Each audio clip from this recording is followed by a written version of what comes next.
নমস্কাৰ সকলোকে স্বাগতম জনাইছো চেনেলটোৰ আকৌ এটা নতুন ভিডিঅ'লৈ।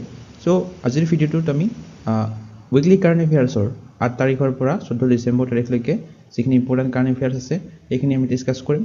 সো ভিডিঅ'টোত টোটেল 50টা কুৱেশ্যন আছে আৰু শেষত আপোনালোকৰ এটা কুৱেশ্যন এৰি থোৱা আছে, গতিকে ভিডিঅ'টো আপোনালোকে শেষলৈকে চাব।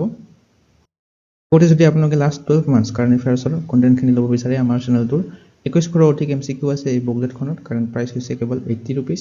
যদি ল'ব বিচাৰে এই নম্বৰটোত হোৱাটছআপ কৰি এই বুকলেটখন আপোনালোকে পাৰচেজ কৰিব পাৰে। তো প্ৰথম প্ৰশ্নটো হৈছে recently who was conferred with 28 SIES Shri Chandrasekharendra Saraswati national eminence award in public leadership. তো 28 সংখ্যক এই শ্ৰী চন্দ্ৰশেখৰেন্দ্ৰ সৰস্বতী নেশ্যনেল এমিনেন্স এৱাৰ্ডটো লাভ কৰিছে ডক্টৰ হিমন্ত বিশ্ব শৰ্মা অসমৰ মুখ্যমন্ত্ৰীগৰাকীয়ে। It is over. He received the award in recognition of his exemplary governance in various initiatives in Assam, including job creation, land reforms, welfare support. আৰু এই এৱাৰ্ডটো তেখেতক মুম্বাইত প্ৰদান কৰা হৈছিল 14 ডিচেম্বৰ তাৰিখে। ইয়াৰ লগতে আন 4জনে এই এৱাৰ্ডটো লাভ কৰিছিল। বাকি 4জনৰ নাম আপোনালোকে মনত ৰাখিব। Next question is the Swahid Smarak Kshetra recently inaugurated in Guwahati is dedicated to the martyrs of which historic movement? তো শেহতীয়াকৈ গুৱাহাটীত উদ্বোধন কৰিছে শ্বহীদ স্মাৰক এটা। এইটো কোনটো ঐতিহাসিক আন্দোলনৰ শ্বহীদসকলৰ বাবে উৎসৰ্গিত কৰি বনোৱা হৈছে? এইটো হৈছে এই স্মাৰকটো। অপশ্যন C2 হ'ব শুদ্ধ উত্তৰ আসাম মুভমেণ্ট, অৰ্থাৎ অসম আন্দোলনত হোৱা শ্বহীদসকলৰ বাবে উৎসৰ্গিত কৰি এই শ্বহীদ স্মাৰক ক্ষেত্ৰটো উদ্বোধন কৰা হৈছে শেহতীয়াকৈ। The newly built Swahid Smarak Kshetra recently inaugurated in Guwahati features which of the following? অর্থাৎ এই শহীদ স্মারক ক্ষেত্ৰটোৰ বৈশিষ্ট্য কি কি? তো ইয়াৰে অপশ্যন D2 হ'ব শুদ্ধ উত্তৰ all of the above, অৰ্থাৎ ইয়াতে কোৱা আছে portrait and tribute to martyrs, educational exhibit on the Assam movement and eternal flame, অৰ্থাৎ শহীদ প্ৰণাম জ্যোতি। এটা চাব পাৰে শহীদসকললৈ প্ৰতিক্ৰিয়া আৰু শ্ৰদ্ধাঞ্জলি জনাইছে এই শহীদ স্মাৰক ক্ষেত্ৰটোৰ দ্বাৰা। অসম আন্দোলনৰ ওপৰত এটা শিক্ষামূলক প্ৰদৰ্শনী কৰা হ'ব এই যেটো স্মাৰক ক্ষেত্ৰ আছে ইয়াৰ ভিতৰত প্ৰদৰ্শনীমূলক বহুত বস্তু বনোৱা হৈছে ইয়াৰ ভিতৰত। সো অপশ্যন D2 হ'ব শুদ্ধ উত্তৰ all of the above। এটা চাব পাৰে গুৱাহাটীৰ বৰাগাঁৱত এই শহীদ স্মাৰক ক্ষেত্ৰটো উদ্বোধন কৰা হৈছিল। মুঠ 850 জন শহীদৰো অধিক সন্মান জনাই এই শহীদ স্মাৰক ক্ষেত্ৰটো বনোৱা হৈছে। 10 ডিচেম্বৰ তাৰিখে শহীদ দিৱসৰ দিনা এইটো ইনঅগৰেট কৰিছিল CM হিমন্ত বিশ্ব শৰ্মাই। আৰু ইয়াৰে এটা ইম্পৰ্টেণ্ট পইণ্ট এইটো মনত ৰাখিব, অসম আন্দোলনত প্ৰথম শ্বহীদ কোন আছিল? ফাৰ্ষ্ট মাৰ্টাৰ অফ আসাম আন্দোলন ইজ খড়গেশ্বৰ তালুকদাৰ, যিয়ে 1979 চনত মৃত্যু হৈছিল বা শ্বহীদ হৈছিল।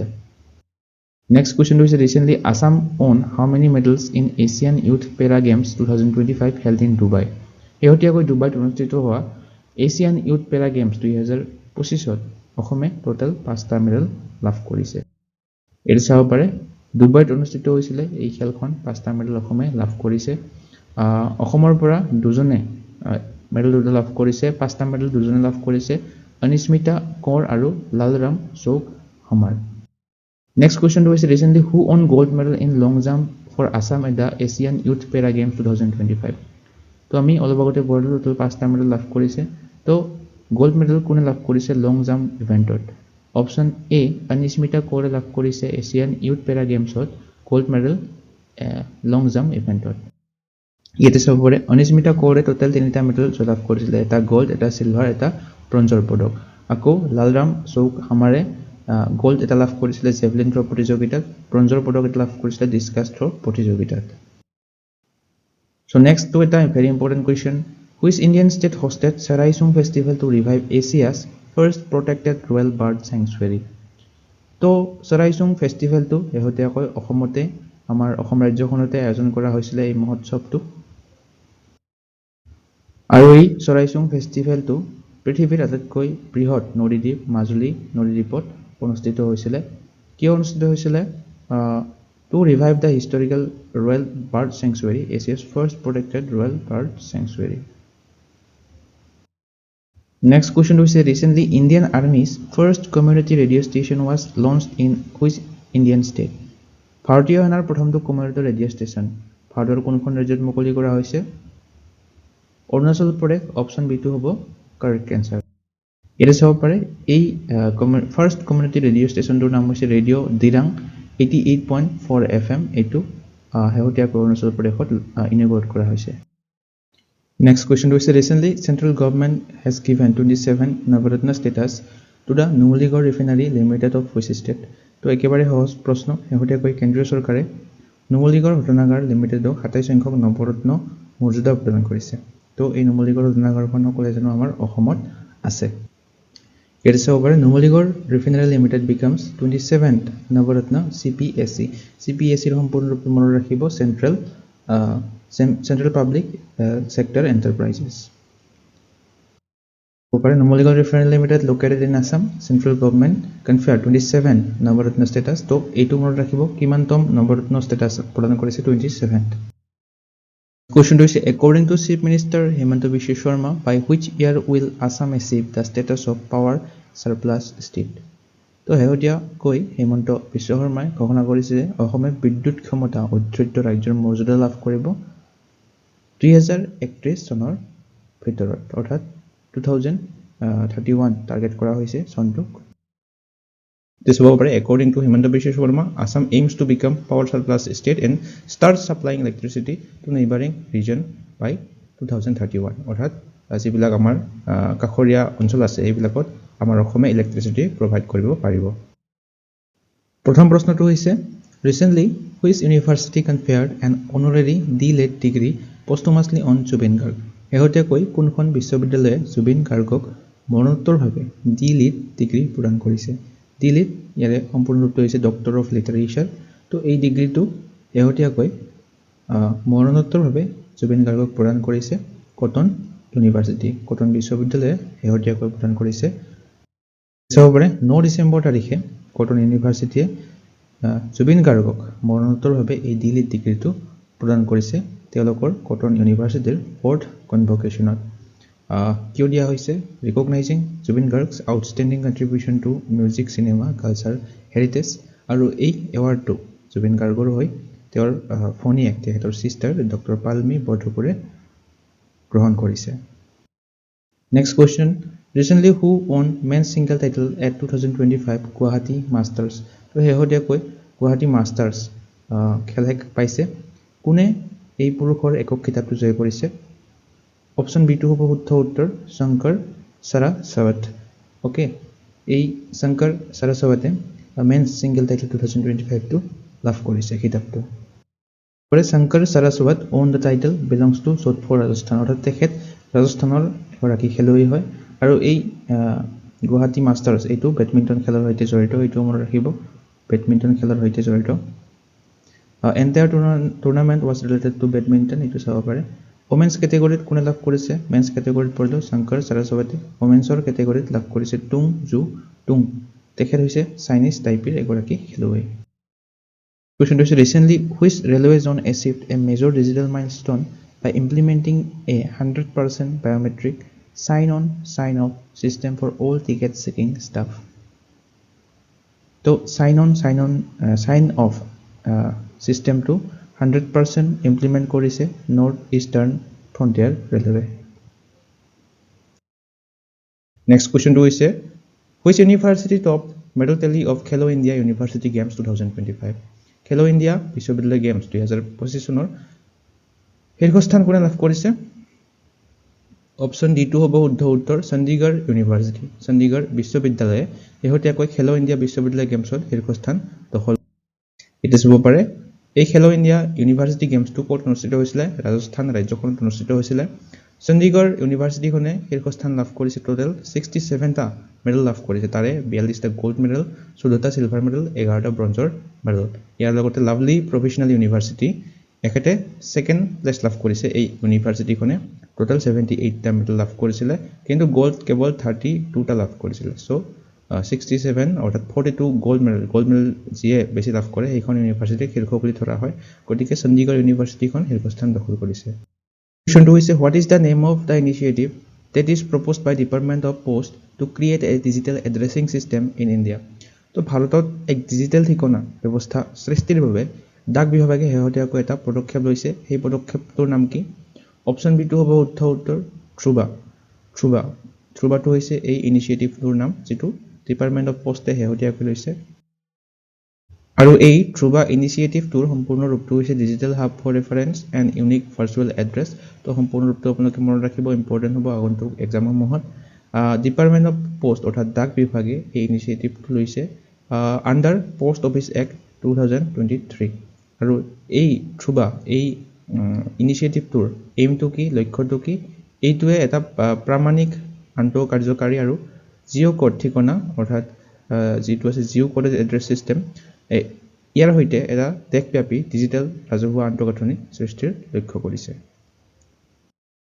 Next between which two countries was 5th edition of exercise Harimau Shakti launched কোন দুখন দেশৰ মাজত হৰিমাও শক্তি অনুশীলনৰ পঞ্চম সংস্কৰণ আৰম্ভ হৈছে শেহতীয়াকৈ ইয়াৰে অপশ্যন বিটো হ'ব উত্তৰ ইণ্ডিয়া আৰু মালয়েছিয়া ভাৰত আৰু মালয়েছিয়াৰ মাজত এই এক্সাৰচাইজ হৰিমাও শক্তি অৰ্থাৎ অনুশীলন হৰিমাও শক্তি এইটো শেহতীয়াকৈ 5th এডিশ্যন পঞ্চম এডিশ্যনটো আৰম্ভ হৈছে এটা চাব পাৰে this was 5th edition of exercise Harimau Shakti আৰু ক'ত অনুষ্ঠিত হৈছিলে ৰাজস্থানৰ যিখন মহাজন ফিল্ড ফায়াৰিং ৰেঞ্জ আছে তাতে এই এক্সাৰচাইজ হৰিমাও শক্তিটো অনুষ্ঠিত হৈছিলে নেক্সট কুৱেশ্যনটো হৈছে recently who has been included in the world's book of record by taking oath as chief minister for 10th time 10 বাৰৰ বাবে মুখ্যমন্ত্ৰী হিচাপে শপত গ্ৰহণ কৰি বিশ্ব অভিলেখৰ কিতাপত অন্তৰ্ভুক্ত হৈছে তো সকলোৱে জানো বিহাৰৰ চিফ মিনিষ্টাৰ নীতিশ কুমাৰে অপশ্যন বিটো হ'ব শুদ্ধ উত্তৰ বিশ্ব অভিলেখ কিতাপত স্থান লাভ কৰিবলৈ সক্ষম হৈছে 10 বাৰৰ বাবে বিহাৰৰ মুখ্যমন্ত্ৰী হিচাপে শপত গ্ৰহণ কৰি এটা চাব পাৰে Bihar CM Nitish Kumar recorded his name in the world book of records by taking oath for 10th time 10 বাৰৰ বাবে আৰু তেখেতে প্ৰথম ভাৰতীয় মুখ্যমন্ত্ৰী যিয়ে 10 বাৰৰ বাবে শপত গ্ৰহণ কৰিছে ৱৰ্ল্ড বুক অফ ৰেকৰ্ডছৰ হেডকোৱাৰ্টাৰ আছে লণ্ডনত for his stable governance public service democratic significance of leading a state for 10th term next কুৱেশ্যনটো হৈছে recently who inaugurated art summit 2025 in Gandhinagar Gujarat তো আৰ্ট সামিট 2025টো আৰম্ভ হৈছে শেহতীয়াকৈ গুজৰাটত ইনগৰেট কৰিছিলে কেন্দ্ৰীয় গৃহমন্ত্ৰী অমিত শ্বাহে This Art Summit 2025 was inaugurated by Union Home Minister and Cooperative Minister Amit Shah in Gandhinagar, Gujarat. Next question was recently who became the youngest player in chess history to earn an official FIDE rating. তো FIDE rating আহৰণ কৰা প্ৰথম গৰাকী আটাইতকৈ কম বয়সীয়া খেলুৱৈ আমি ক'ব লাগে এখেতে হৈছে তেওঁ মাত্ৰ 3 বছৰ বয়স হয় এখেতৰ নাম হৈছে অপশ্যন এ সৰ্বজ্ঞ সিং হৈছে youngest player in chess history to earn FIDE rating to important question হয় সৰ্বজ্ঞ সিং কৰিব পাৰে সৰ্বজ্ঞ সিং কোনটো খেলৰ সৈতে জড়িত আমি ক'ব লাগিব চেছ এটা সবৰ at the age of 3 years only 3 years 7 months 20 days official FIDE rating লাভ কৰা youngest খেলুৱৈ হয় তেওঁ next question is who became India's first blind active duty army officer to receive national award for person of disability 2025 important question ভাৰতৰ প্ৰথম গৰাকী দিব্যাংগ ব্যক্তি যিয়ে ৰাষ্ট্ৰীয় বঁটা 2025 লাভ কৰিছে এছ ভাৰতৰ প্ৰথমজন অন্ধ সক্ৰিয় সেনা বিষয়া হিচাপে অপশ্যন এ টো হ'ব শুদ্ধ উত্তৰ লেফটেনেণ্ট কৰ্নেল চি দ্বাৰা কেশ এখেতে হৈছে ইয়াত চাব পাৰে India's first blind active duty army officer হয় তেখেতে এই নেশ্যনেল এৱাৰ্ডটো লাভ কৰিছে for person of disabilities 2025 next question Defense Minister Rajnath Singh inaugurated 125 BRO projects worth how many crores? শেহতীয়াকৈ প্ৰতিৰক্ষা মন্ত্ৰী ৰাজনাথ সিঙে কিমান কোটি টকাৰ 125টা ব্ৰ প্ৰকল্প উদ্বোধন কৰিছে অপশ্যন টি2 হ'ব শুদ্ধ উত্তৰ 5000 কোটি টকাৰ অৰ্থাৎ 5000 কোটি টকাৰ এই ব্ৰ প্ৰকল্প উদ্বোধন কৰিলে এই ব্ৰ প্ৰজেক্ট BRO ইয়াৰে সম্পূৰ্ণ ৰূপটো হৈছে বৰ্ডাৰ ৰোড অৰ্গেনাইজেশ্যন তো সম্পূৰ্ণ ৰূপটো মনত ৰাখিব ইয়াতে চাব পাৰে BRO ইয়াৰে সম্পূৰ্ণ ৰূপটো হৈছে বৰ্ডাৰ ৰোড অৰ্গেনাইজেশ্যন শেহতীয়াকৈ ডিফেন্স মিনিষ্টাৰ ৰাজনাথ সিঙে 125টা এনেকুৱা বৰ্ডাৰ ৰোড প্ৰজেক্ট ইনগৰেট কৰিছিলে টোটাল ৱৰ্থ হৈছে অৰ্থাৎ টোটাল কষ্ট হৈছে 5000 crore question is recently who was named PETA Indian Person of the Year Indian person of the year এই এৱাৰ্ডটো লাভ কৰিছে অপশ্যন চি ৰবিনা টেণ্ডনে। এতিয়া চাব পাৰে পেটাৰ সম্পূৰ্ণ ৰূপটো হৈছে people for the ethical treatment of animals. Raveena টেণ্ডনে 2025 চনৰটো লাভ কৰিছে পাৰ্চন অফ দ্য ইয়াৰ এইটো। নেক্সট কুৱেশ্যনটো হৈছে recently India's first indigenous hydrogen fuel cell vessel was launched from which city. ভাৰতৰ প্ৰথমটো থলুৱাভাৱে নিৰ্মিত হাইড্ৰজেন ইন্ধন কক্ষ থকা জাহাজ এখন মুকলি কৰা হৈছে বাৰাণসীৰ পৰা। এইটো চাব পাৰে উত্তৰ প্ৰদেশৰ বাৰাণসীৰ পৰা ভাৰতৰ প্ৰথমখন indigenously made hydrogen fuel cell ভেছেলখন সৰ্বানন্দ সোণোৱালে লঞ্চ কৰিছে। নেক্সট কুৱেশ্যন হৈছে which great footballer visited India recently. তো নিউজত সকলোৱে দেখিছোঁ শেহতীয়াকৈ মেছি অপশ্যন চিটো হ'ব শুদ্ধ উত্তৰ লিঅ'নেল মেছি ভাৰত ভ্ৰমণ কৰিছিলে। এইটো চাব পাৰে the great footballer who recently visited India is Lionel Messi. 16 ডিচেম্বৰত তেখেতে আহিছিলে গড ইণ্ডিয়া টুৱাৰ 2025ত আৰু তেখেতৰ লগতে তেখেতৰ Inter Miami teammate Luis Suarez আৰু ৰড্ৰিগো ডি পলো আহিছিলে। নেক্সট কুৱেশ্যন হৈছে which country will host first ever Commonwealth kho championship in 2026।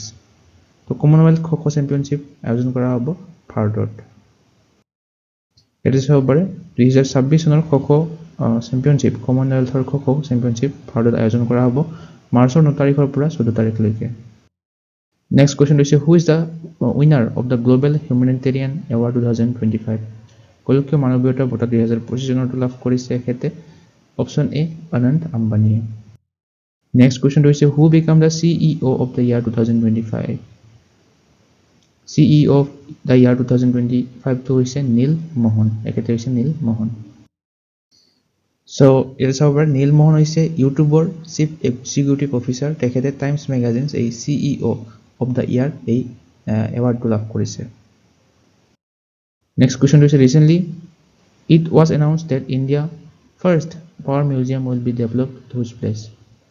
ভাৰতৰ প্ৰথমটো শক্তি সংগ্ৰহালয় ক'ত বিকশিত কৰা হ'ব, ক'ত নিৰ্মাণ কৰা হ'ব, বিহাৰৰ পাটনাত।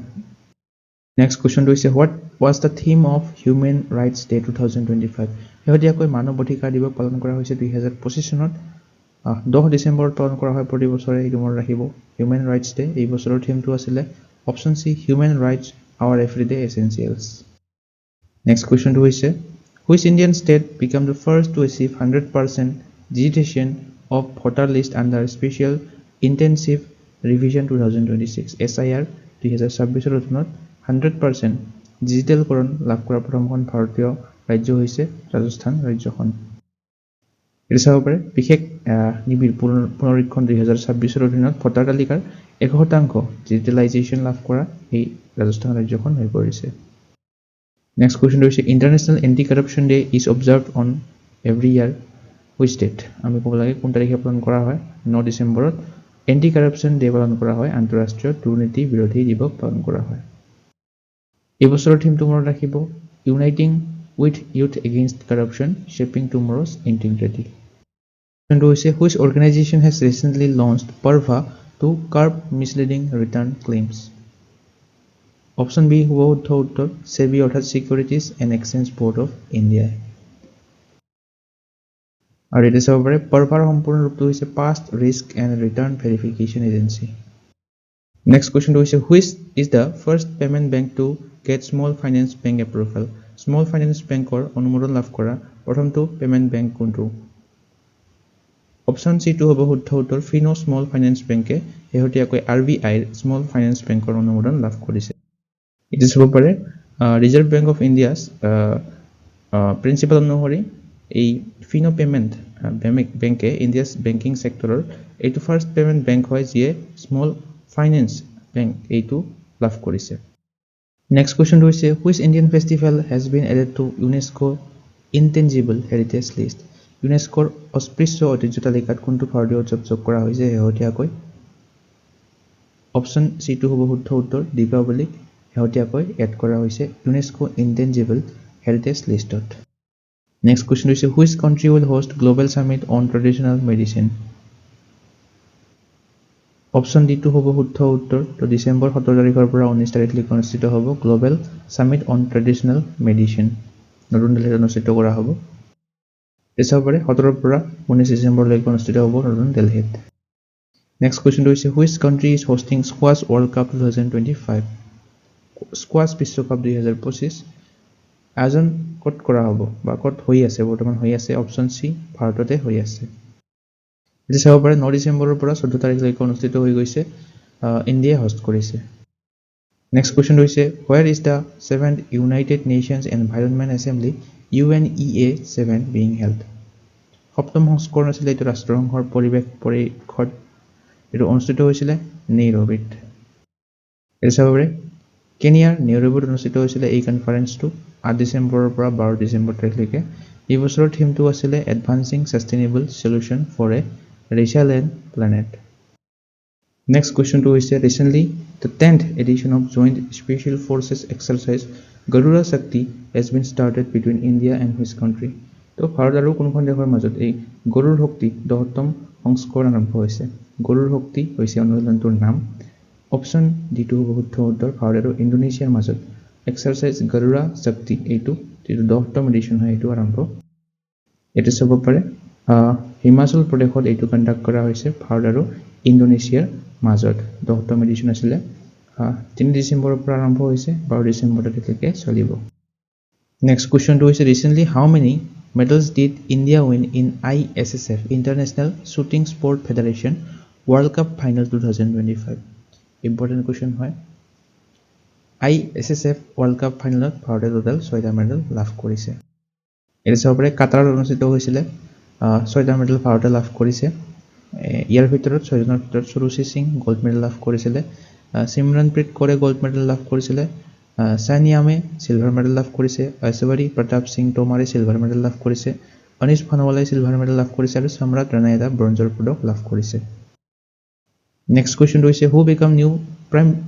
প্ৰাইম মিনিষ্টাৰ অফ চেক ৰিপাব্লিক চেক গণৰাজ্যৰ নতুন প্ৰধানমন্ত্ৰী হৈছে শেহতীয়াকৈ আন্দ্ৰেছ বেবিছে নেক্সট কুৱেশ্যনটো হৈছে recently the world's highest war memorial অপেন্ড যুদ্ধ স্মাৰক বিশ্বৰ সৰ্বোচ্চ যুদ্ধ স্মাৰক ক'ত মুকলি কৰা হৈছে শেহতীয়াকৈ অপশ্যন বি হ'ব শুদ্ধ উত্তৰ লেহত ৱাৰ মেমৰিয়েলটোৰ নাম হৈছে গালৱান ৱাৰ মেমৰিয়েল এইটো ইনগ্ৰেট কৰিছিলে ডিফেন্স মিনিষ্টাৰ ৰাজনাথ সিঙে 7 ডিচেম্বৰ তাৰিখে ভূপৃষ্ঠৰ পৰা এপ্ৰক্সিমেটলি 14500 ফিট ওপৰত আছে এই ৱাৰ মেমৰিয়েলটো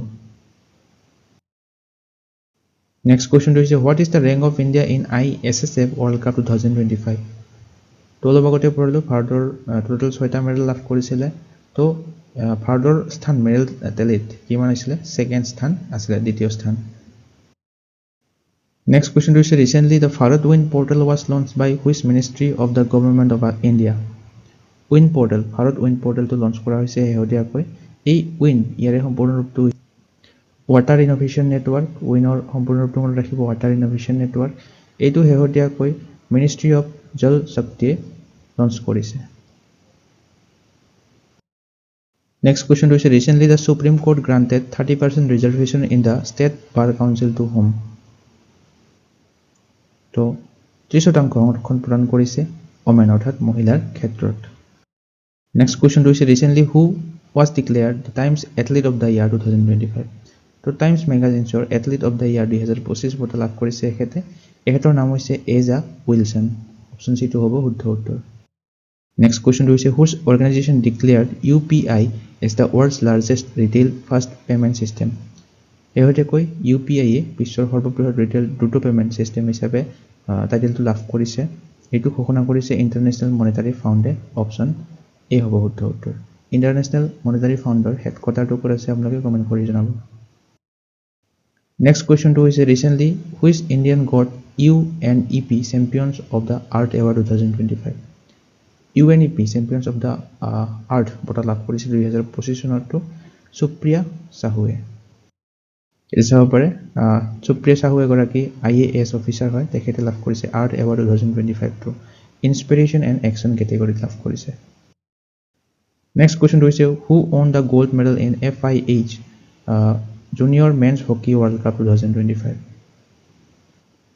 অপশ্যন এ টো হ'ব শুদ্ধ উত্তৰ জাৰ্মানীয়ে চেম্পিয়ন হৈছে এই FIH junior men's hockey world কাপত সো গোল্ড মেডেল লাভ কৰিছে জাৰ্মানীয়ে সিলভাৰ মেডেল স্পেইনে লাভ কৰিছে ব্ৰঞ্জৰ মেডেল ভাৰতে লাভ কৰিছে এইটো মনত ৰাখিব ভাৰতে থাৰ্ড অৰ্থাৎ ব্ৰঞ্জৰ পদক লাভ কৰিছে নৱেম্বৰ 28 তাৰিখৰ পৰা 10 ডিচেম্বৰ তাৰিখলৈকে অনুষ্ঠিত হৈছিলে ভাৰতৰ তামিলনাডু ৰাজ্যখনত। নেক্সট কুৱেশ্যনটো হৈছে which ministry organise the Saras food festival 2025? কোনটো মন্ত্ৰালয়ে সাৰাছ খাদ্য মহোৎসৱ 2025 আয়োজন কৰিছিলে? Option C ministry of rural ডেভেলপমেণ্টে, গ্ৰামোন্নয়ন মন্ত্ৰালয়ে এইটো সাৰাছ খাদ্য মহোৎসৱ 2025 আয়োজন কৰিছিলে। নেক্সট কুৱেশ্যনটো হৈছে recently WHO summit on global medicine was held in which city? শেহতীয়াকৈ WHO সন্মিলন কোন চহৰত অনুষ্ঠিত হৈছে? এই কুৱেশ্যনটো আমি পঢ়িলোৱে অলপ আগতে, ৰিপিট হৈছে চৰি। অপশ্যন ডিটো হ'ব উত্তৰটোৰ নতুন দিল্লীত। আজিৰ ভিডিঅ'টোৰ কুৱেশ্যনটো হৈছে the government of Assam officially observes Shahid Diwas annually on which specific date to honour the martyrs of historic Assam agitation? Assam আন্দোলনৰ শ্বহীদসকলক স্মৰণ কৰি অসমত শ্বহীদ দিৱস হিচাপে কোনটো তাৰিখত পালন কৰা হয়? 30 জানুৱাৰী, 19 মে, 10 ডিচেম্বৰ নে 23 মাৰ্চ? এই চাৰিটা অপশ্যনৰ কোনটো শুদ্ধ হয় আপোনালোকে কমেণ্ট কৰি জনাব। আপোনালোকে যদি আমাৰ লাষ্ট 12 মান্থছ কাৰেণ্ট এফেয়াৰ্ছৰ বুকলেটখন ল'ব বিচাৰে জানুৱাৰীৰ পৰা ডিচেম্বৰ মাহলৈকে 2100ৰো অধিক MCQ অলৰেডি আছেয়ে, আকৌ ইনক্লুড হ'ব ডিচেম্বৰ মাহখন শেষ হোৱালৈকে। কাৰেণ্টলি প্ৰাইচ হৈছে কেৱল 80 ৰুপিজ 2025 চনলৈকে। জানুৱাৰীত অকণমান বঢ়াই দিয়া হ'ব এই প্ৰাইচটো। যদি আপোনালোকে পাৰ্চেছ কৰিব বিচাৰে চিম্পলি এই হোৱাটছআপ নম্বৰটোত হোৱাটছআপ কৰি পাৰ্চেছ কৰিব পাৰে। জানুৱাৰীৰ পৰা ডিচেম্বৰ মাহলৈকে 100ৰো অধিক প্ৰতিখন মাহৰ MCQ পাব। টপিক স্পেচিফিক MCQ পাব। 38 নেশ্যনেল গেমছেই হওক, Assam budget, Assam civilian awards, IPL হওক, ব্ৰিক্স সামিট হওক, নোবেল প্ৰাইজ, G20 সামিট, সকলোবিলাক ইম্পৰ্টেণ্ট টপিক ইনক্লুড আছে এই বুকলেটখনত। কুৱেশ্যনবিলাক MCQ ফৰ্মেটত দিয়া আছে আৰু যিবিলাক ৰিলেটেড পইণ্টছ আছে সেইবিলাকো এটাচ কৰি দিয়া আছে, লগতে পিকচাৰো প্ৰভাইড কৰা আছে যাতে মনত ৰাখিব সুবিধা হয়। এই বুকলেটখন আপোনালোকে পাৰ্চেছ কৰিব বিচাৰিলে চিম্পলি এই হোৱাটছআপ নম্বৰটোত হোৱাটছআপ কৰি পাৰ্চেছ কৰিব পাৰে। কাৰেণ্টলি ইয়াৰ প্ৰাইচ হৈছে অনলি 80 ৰুপিজ। 2025 চনৰ ডিচেম্বৰ মাহলৈকে জানুৱাৰীত এইটো বঢ়াই দি 99 ৰুপিজ কৰা হ'ব। বাকী আজিৰ ভিডিঅ'টো চাই আপোনালোকে কেনে পালে কমেণ্ট ছেকশ্যনত জনাবলৈ নাপাহৰিব। লাইক এটা কৰিব, শ্বেয়াৰ এটা কৰিব, লগতে এছেনচিয়েল ষ্টাডিজ চেনেলটো ছাবস্ক্ৰাইব কৰি ল'ব এনে ধৰণৰ কণ্টেণ্ট আগলৈ পাই থাকিবৰ বাবে। আজিলৈ ইমানে, ধন্যবাদ।